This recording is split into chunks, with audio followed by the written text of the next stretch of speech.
जी मैं ਤੁਹਾਨੂੰ ਵਿਖਾਉਣ ਲੱਗਾ जरा गौर नाल वेखो। ਇਹ जवान आदमी एक बजुर्ग बंदियां नूं लिफ्ट लेके लै रहा उन्होंने लिफ्ट दी है तो जा रहा जनाब। यकीन करिया जे जिहड़े इंज दे जवान ने ना वो साडे माशरे का खूबसूरत हिस्सा ने। तुसीं वेख रहे हो साइकिल के टायर किस तरह के शायद कुल्फियां वाली रेहड़ी है।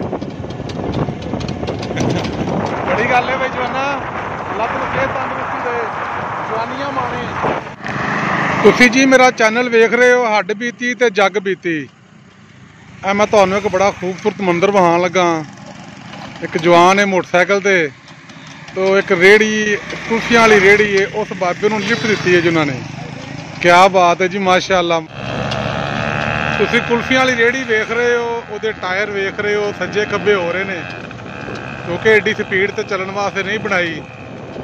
एक जवान लड़का जी वो बजुर्गों ने पिछे पाए है, बड़े आराम नाल लैके जा रहा। मैनू बहुत प्यारा लग रहा है माहौल। तुहानूं मैं विखाना चाहना। विखाण का मकसद यही है कि तुसीं भी इंसानियत की खिदमत करो, लोगों के काम आओ। अपने वास्ते तो हर कोई जींदा है, जीना तो दूसरे वास्ते चाहिए जी। हाँ जी, नेकियां कमा रहे हो। मैं तो सीन वेख के हैरान हो गया कि जनाब क्या बात है। अच्छा, हाँ सफ़र काफ़ी ज़्यादा तुसीं बहुत अच्छा किया है। तुहाडे इस तरह करन नाल फर्क नहीं पैना, लेकिन इन्हां नूं बहुत फर्क पैना है।